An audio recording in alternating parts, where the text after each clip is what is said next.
Hey everyone! So let's talk about a test-taking strategy that honestly feels kind of like a cheat code, but I promise, it's one of the smartest things you can possibly do. It is an absolute game changer for how you manage your time and your stress when it really counts. All right, let's set the scene with something I'm pretty sure we've all been through. I call it the test taker's trap. It's that awful, sinking feeling that can totally derail a test before you've even gotten started. I mean, you know that feeling, right? You're on question 3, maybe 4, and then, bam, you hit a brick wall. You read the question, you read it again, and it's like it might as well be in another language. Your brain just goes blank. And that's when the spiral starts, isn't it? The clock suddenly sounds like a ticking time bomb.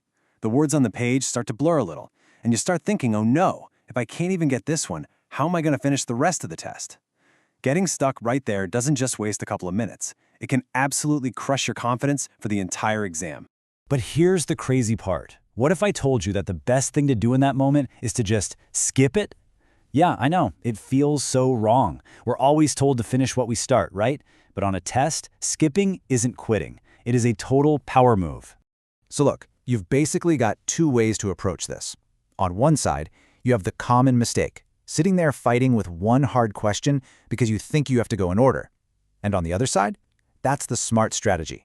That's when you realize that skipping is actually a tool. It's how you take control of the test, instead of letting that one hard question control you. Okay, so how do you actually do this? Let's get into what I call the first pass playbook. This is going to be your new game plan for tackling any section of a test from now on. It's super simple, just 4 steps. 1, you give the question a quick scan. Just see what it's about. 2, if you immediately know the answer or how to get it, great, do it. Lock in those points right away.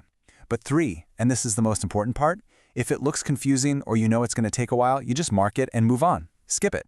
Then step 4, after you've gone through all the questions and picked off the easy ones, you go back to the ones you marked. See? This keeps you moving, keeps the points coming, and stops that panic from ever taking over. And here's what that looks like in real time. You start the test, question 1, easy, done, points on the board. Question 2, you got this, answered. Then you get to question 3, and it's a monster. But instead of freaking out, you just put a little star next to it and move right along to question 4. You keep grabbing all the easy points, and by the time you finish your first pass, you can circle back to number 3 feeling calm, confident, and with a nice chunk of time to figure it out. But this is about so much more than just managing the clock. The real magic of this strategy is what it does for your mindset. It is a massive confidence boost. Just think about the payoff here. You're getting points on the board right away, which feels amazing. Every time you fill in a bubble for an easy answer, you're building momentum. It's like a snowball effect of confidence. This seriously reduces your anxiety because you're proving to yourself, hey, I actually do know this stuff. And the best part? You save all your time and mental energy for the few questions that actually need it.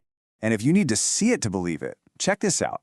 The old way, the getting stuck method, you burn through a ton of time for just a few points. But with the strategic skip, you completely flip that. You spend your time efficiently and maximize your score. I mean, think about it.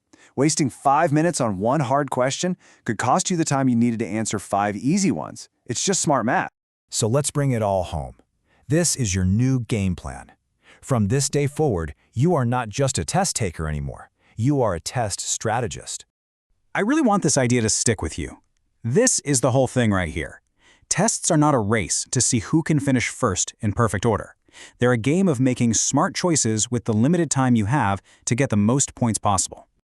So the most crucial point is this. You are in the driver's seat, not the clock, not the order of the questions on the page. You, by choosing which questions to tackle and when, you take back control of your time, your confidence, and ultimately your score.